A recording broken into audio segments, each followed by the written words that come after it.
A very good opening hand of 2 fetch lands, some cantrips, and so forth. He's sacrificing his Scalding Turn right away to get round number 4 started. We'll see if it's a Volcanic or a Trop. But this hand's, you know, arguably worse than the one that he drew up the first time around in the mirror match. Yeah. Because he's a lot more vulnerable to Stifle and Wasteland than his initial 7 was. And the goose is loose. Let's get it rocking and a rolling. Costa will draw. Copy of Force of Will. Not a bad place to start. He'll sacrifice a Flooded Strand. Both players are 19. Both players searching up duels. Both players have tropical islands. We'll see what Matt wants to put together here for his first turn of the game. It'll be a Ponder. A little manipulation. A Wasteland. Get him. Delver of Secrets. Get him! Looks like a Stifle too. Patrick you're really wanting a Wasteland, aren't you? I just love the dueling 4 Wasteland, 18 total lands deck mirror match. It's just delightful. You know, you are who you are. Well, back when we were first starting playing Magic in '94, we all built 20 land decks because that's what it said to do in the rule book. Okay. And 4 strip mines. Yes. So most of our games were kind of like this. The cards were way worse, and we still had Shivan Dragons and stuff because, of course, you play with Shivan Dragon. Yeah, duh. But I'm pretty used to playing games where the only permanent play is like a Curd Ape, and no one has any lands. So just a 1/1 Curd Ape. Yeah, exactly. Yeah. The very fair Curd Ape. Looks like a brainstorm here from Jessup. With the fetch land in play to try to make it a perfect one. 4 Mountain, 4 Forest, 4 Taiga, 4 Strip Mine, 4 Mistress Factories. That's just the mana base. That's just good deck building. Right. So there's something about watching this mirror match that takes me back to like middle school, basically. I like the colorless lands in the Curd Ape deck. Well, you can't cut Strip Mine or Mistress Factory. Yeah, those cards are too good. Those are the 8 most powerful cards you own by a mile. Yeah. So you can't cut those. Gonna sacrifice the Flooded Strand now. We'll Jessup after resolving the brainstorm. Make it a perfect one. I feel like we might have a Volcanic Island on the way. And we do.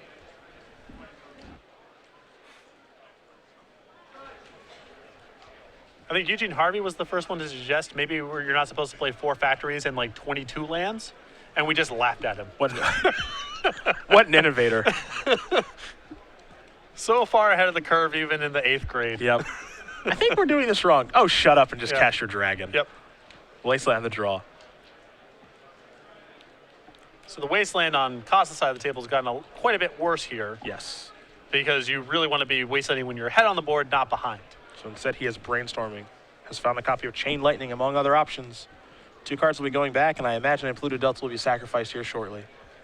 And you see Costa here showing a lot of patience. Instead of just trying to tap out for Tarmogoyf here, he's trying to sequence his spells in such a way that nothing critical gets tagged by days. And Tarmogoyf's just one of the most important cards in the mirror match. It's huge, and if they're on red removal, it's impossible to get off the table past a certain point. Now, Jessup does have an edge because he's got copies of Dismember in his deck. So even if Tarmogoyf gets to 4/5, he has an answer. And it's possible Costa's line of play here is be conservative, don't play into days, make sure when Tarmogoyf gets played, it's outside of bolt range. And if he plays a slow game trying to set this up, if Jessup has Dismember, really bad news for Costa. Blue Delta sacrificed. There's Volcanic Island for Matt. So both these players off to pretty good starts, but Costa without a board presence. He's just doing a lot of manipulating at this point. Trying to set up the perfect hand to get himself out of a difficult situation. I think we might see the Chain Lightning go towards the Delver of Secrets. Though he does have a Delver of his own. So some options here for Costa. And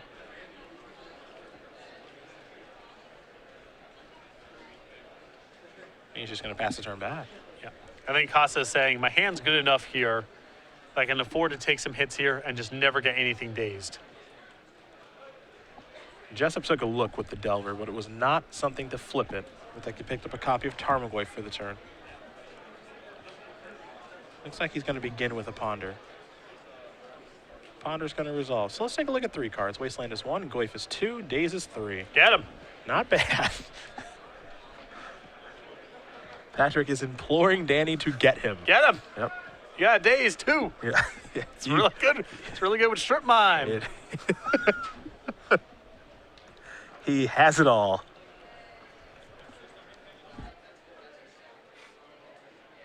It's another card in the graveyard, too. Gets up 7. Well, he's taking a Wasteland.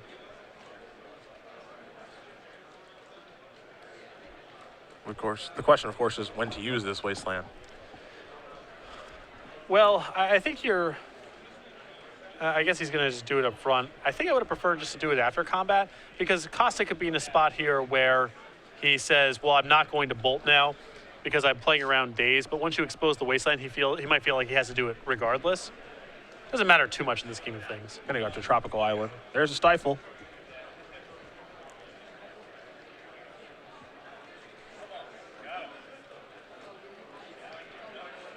Will Jessup use the Daze?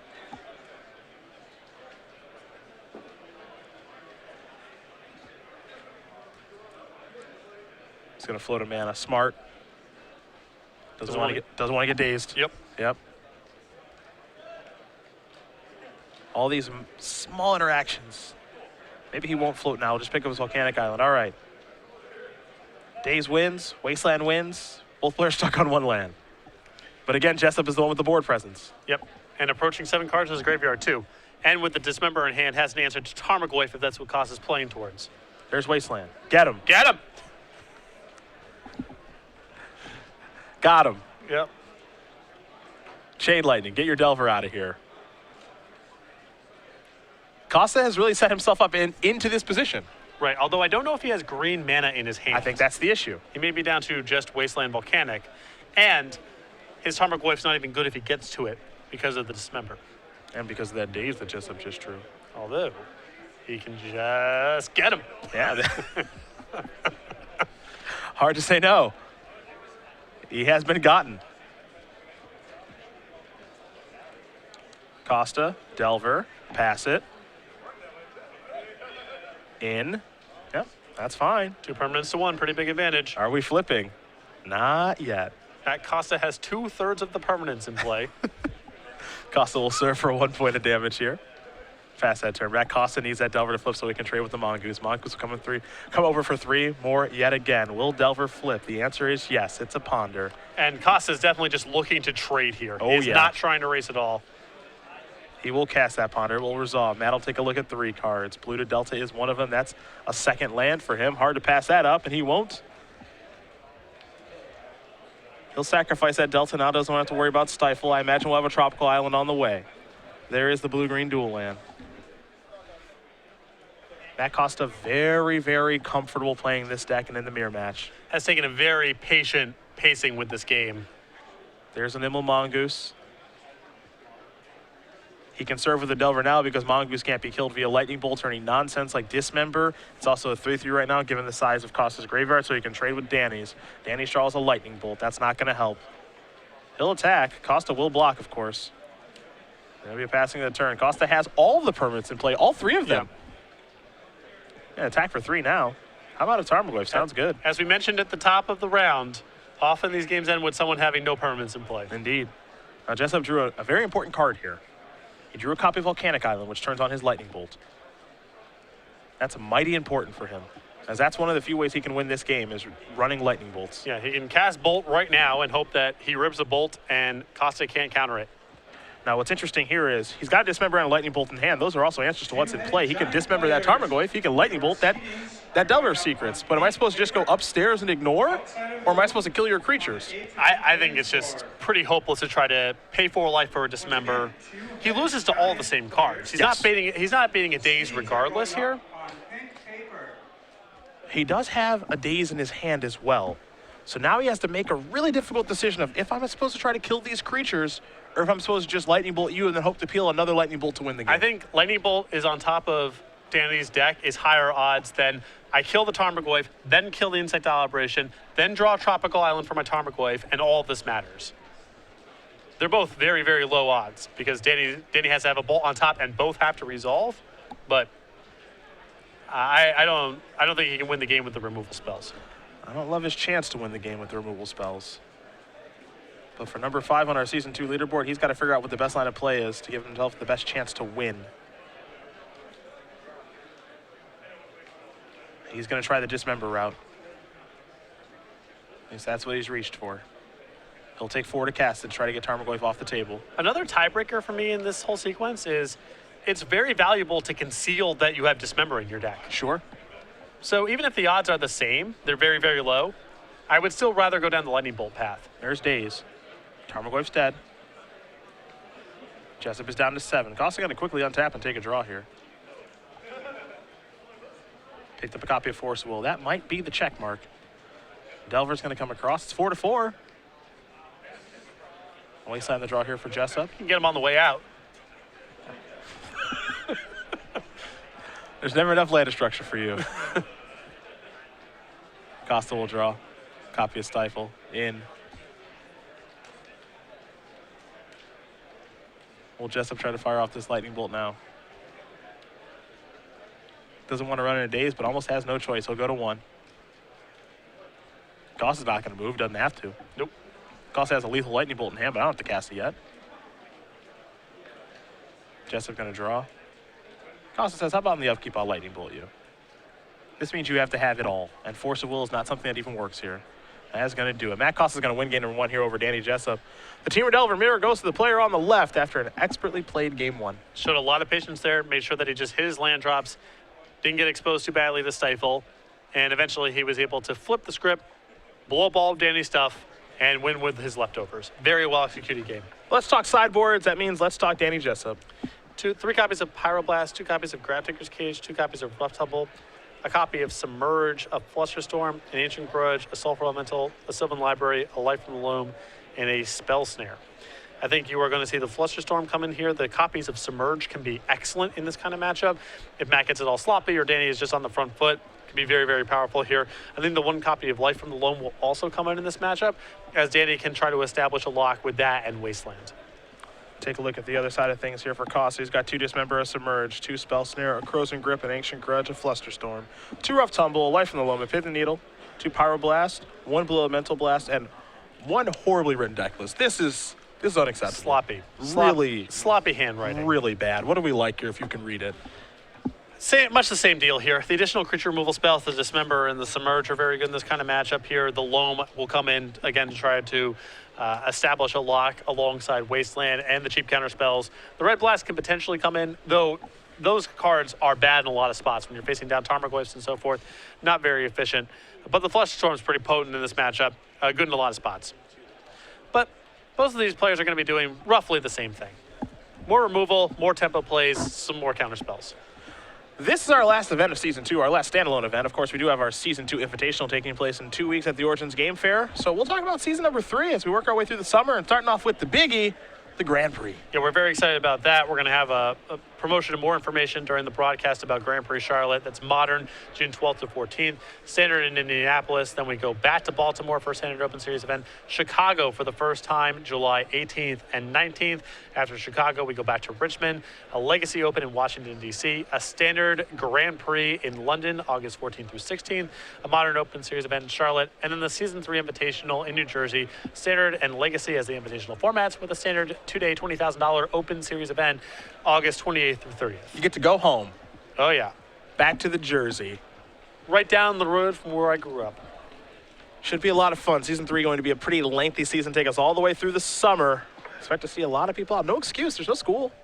No. Play some Magic. And for every Season 3 event that you do go to, you get this bad boy. We just unveiled a little earlier today. It is Tassiper the Golden Paw. Brand new playmat, our little parody series. Yeah, the Polar Punch playmat getting retired after this Open Series event, and this will be available all throughout Season 3 for everyone who registers for our 2-day $20,000 Open Series events. And you see a little dog hanging out there, and you can pick out some of the intricacies of the artwork as you do take a look at it. But as Patrick did mention, no strings attached. You sign up, main event, you get one of these things. Yeah, I love that the dog is enslaved but totally happy about it. Yeah, just living the dream. Exactly. Just hanging out. There's some food up there. No banana. Trying to see what that cat's eating over there. It looks like a pork chop. Yeah, that's whatever. Cats eat. They just eat anything, right? I think there's some mice in there hanging out. Oh, okay, gotcha. The dog just totally happy to hang out. This is actually a really good contrast of, your sinister, diabolic, manipulative cat, like most domestic cats, and you're just happy to be their dog, like most dogs. Just hanging out. Just fascinated by the world around them. looking at things, hanging out with people. Doesn't care that he's enslaved. Yeah, doesn't care at all. Totally happy. Cat conspiring to kill its owners. As usual. As usual.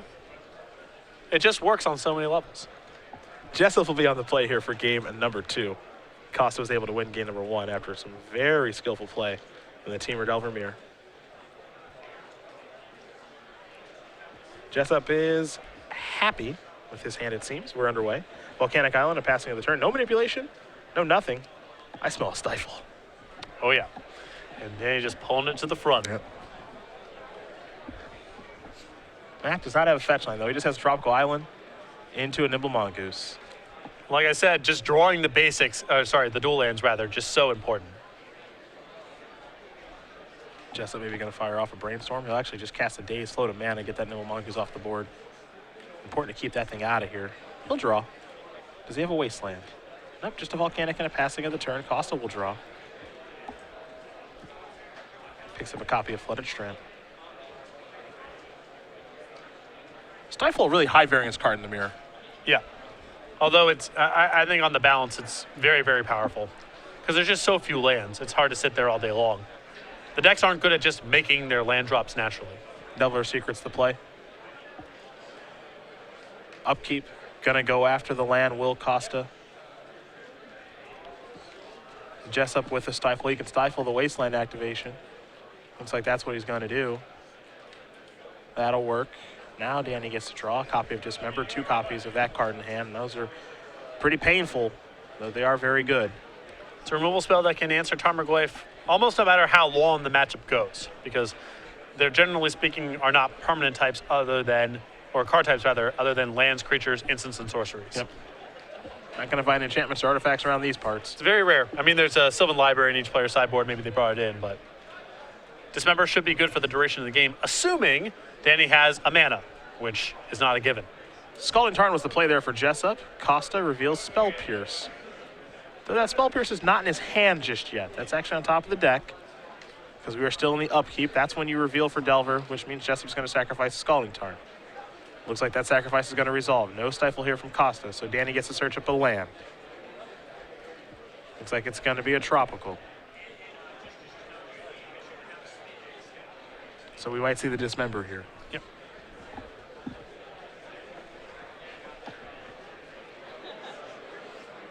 It'll be 4 life to cast in its attempt to take care of the Delver.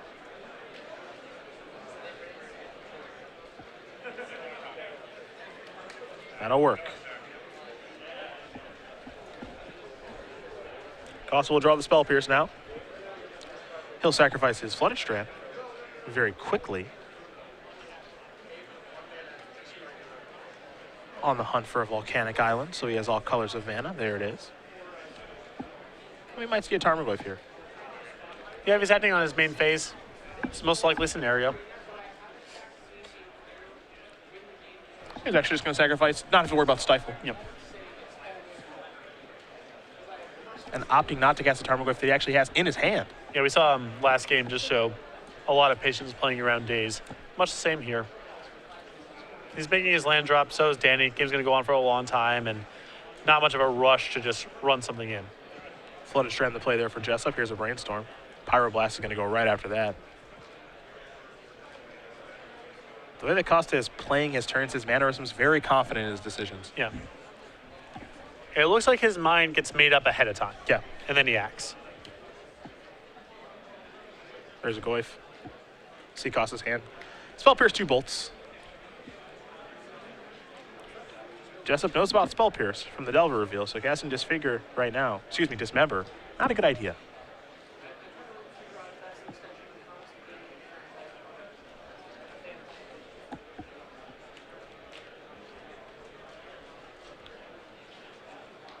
Well, he does have a Daze, so it's just an issue if he wants to trade a Daze for a Spell Pierce. I guess that's a question. But I don't see any reason to risk it. He can just untap and make the same sequence next turn. No Mongoose to draw.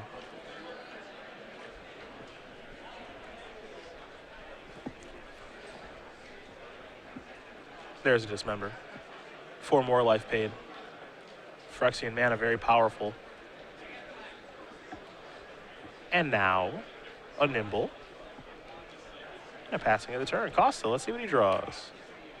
If Danny is anticipating a lot of Sultai Delver this weekend, I really like playing with Dismember. As do I. Kills Tombstalker, Tarmogoyf, Tasigur. Yeah, 5 times this is really important for that deck. Nimble Mongoose is in play on each side.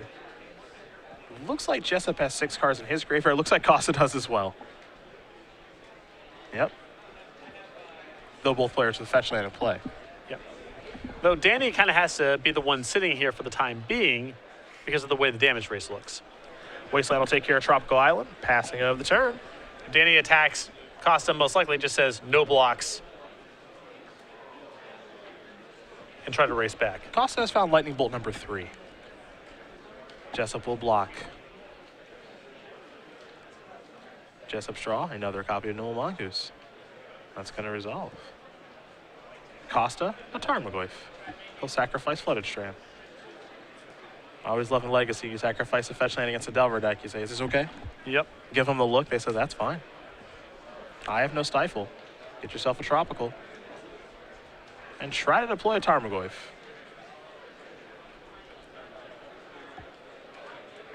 These two very familiar with each other, playing in the Northeast, run into each other at PTQs all the time. There is Tarmogoyf. Here is Daze. Bye-bye Tarmogoyf. Jessup's going to draw. Copy of Pyroblast. In for 3 comes the Mongoose. The tide is turning here in Jessup's favor. These decks are pretty well equipped to answer Delver of Secrets and Tarmogoyf. Tarmogoyf's a little bit more challenging for Matt, but Well, that's a big Nimble draw. Mongoose is just, you just got to block, basically. Now, we saw last time where Jessup slowed down. Now, you wonder if he's going to try to keep going and turn the corner here and keep attacking. It's risky. And he says, nope, can't do it. Delver of Secrets the draw. I mean, Matt's not doing anything, so it's a reasonable guess here that his hand has a lot of burn. So if it were cantrips, you would have seen it. If there were counter spells, there's been plenty of spots to stick them. Delver's here. Jessup with 2 answers in hand, in Pyroblast and Lightning Bolt. We'll see which one he wants to use. He's picked up a copy of Volcanic Island. There is a Volk. Here is a Bolt. Wants to save the Pyroblast for maybe a Brainstorm. Costa will draw. Picked up a Brainstorm. Will he cast it this turn? He will not. His hand's too good. Bolt really doesn't do anything other than answer Delver of Secrets. Yeah. So that's the one you want to cash in there. Now here's a Delver. That's good. Jessup's going to draw. Copy of Brainstorm for him. And his hand is bad enough that he's probably going to want to lead out with this. Now, the back of Jessup's mind, he's got to remember that that Spell Pierce is still over there on Costa's side of the table. Yep. But I agree. He needs some help right now. He has no answer to the Delver, and his hand's pretty bad. He's got to draw right now. Sylvan Library, Spell Snare, Tarmogoyf. Those cards are good.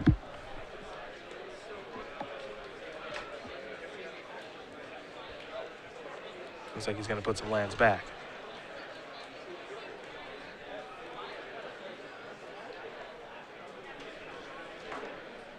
And now Danny's in the spot where he gets to determine how much he wants to care about Daze in this game.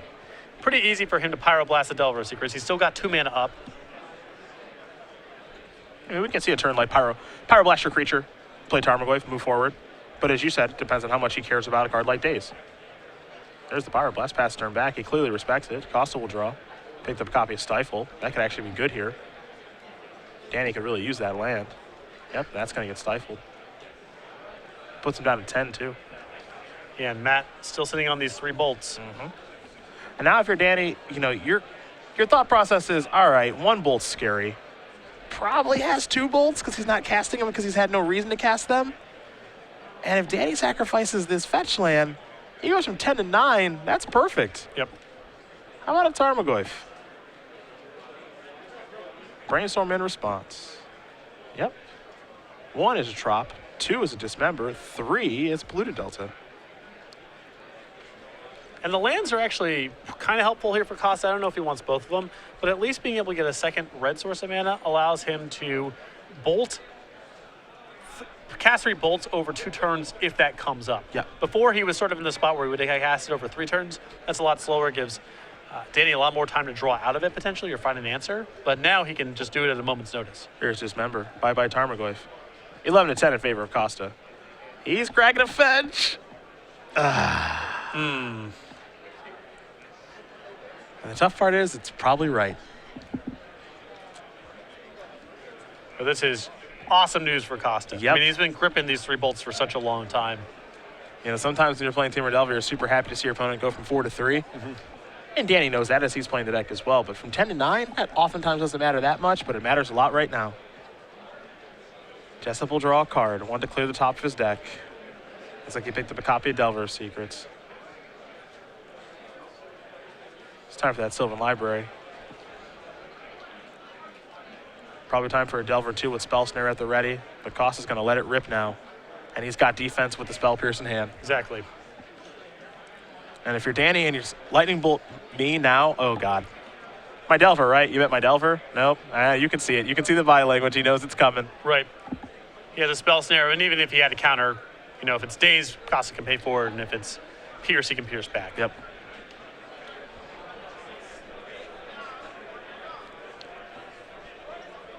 As crazy as this matchup can be, sometimes patience is the key. And Matt Costa demonstrated that in spades during these 2 games. As these Lightning Bolts are going upstairs, and that is going to get the job done. And Costa's going to win the mirror match 2-0. He moves on to 4-0, giving Jessup his first loss of the tournament. Hard to know that cracking down that fetch lane going from 10 to 9 is going to be what does you in there. The way that it shook out, he could have used his mana in a different way, still lived up the fetch land, but again, it's just hard to predict the 3 bolts. And given that he knew that his next card he was going to draw because he put it back from Brainstorm, exactly. he knew he didn't want that card. And, you know, what's the harm in going from 10 to 9? Well, you just found out right there. It's on Danny's radar, I'm sure, that 3 bolts can be hanging out there, but he has to believe he has to be able to beat 3 bolts also for him to play around it. Sure. If he feels like at some point I'm going to take a point of damage, I'm going to have to cast Force of Will, crack a fetch land, whatever, and it's just not worth trying to play around that scenario.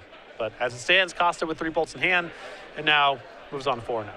He is 4-0. For Jessup, that's his first loss. So you have to imagine players like Kevin Jones, Joe Lissette, Ross Merriam,